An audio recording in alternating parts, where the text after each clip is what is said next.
Le Soudan est au cœur de l'actualité sur le continent à cause de violents combats dans le pays entre les deux amis d'hier liés dans la quête du pouvoir.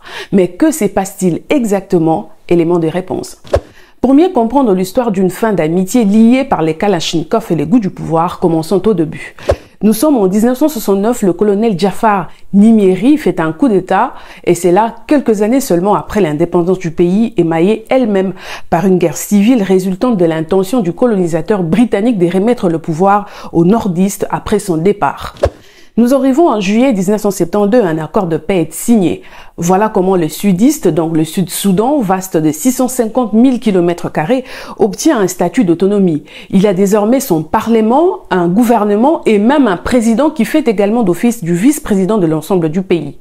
Mais cette autonomie des façades ne va pas calmer les choses entre les sudistes et les nordistes, qui ne s'entendront sur rien, que ce soit sur la question de gisement de pétrole que détient le pays ou sur la religion, car la différence religieuse est aussi au cœur du conflit nord-sud. Les sudistes en majorité chrétiens et les nordistes pour la plupart musulmans. L'ancien pays le plus vaste du continent vivant entre des guerres et les accords, bref, crise politico-économique.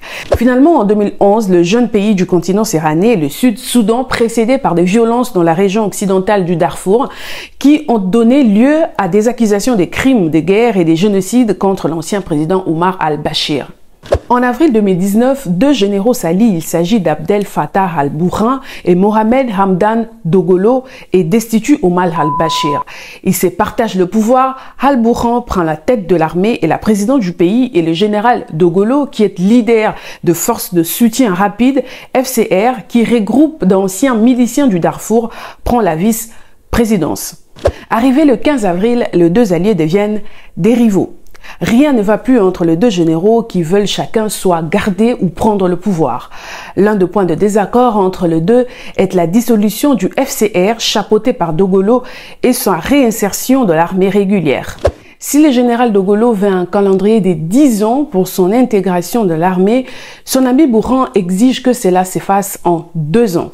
D'autres questions contestées comprennent le statut accordé aux officiers du FCR dans la future hiérarchie.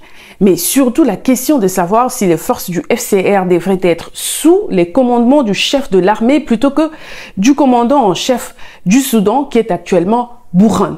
J'espère que vous avez compris l'origine de ces affrontements, nos pensées aux familles des victimes de cette idiotie, notamment des 10 Congolais morts la semaine dernière sous les balles de l'armée régulière dans la capitale soudanaise. Entre-temps, prenez soin de vous et du continent aussi.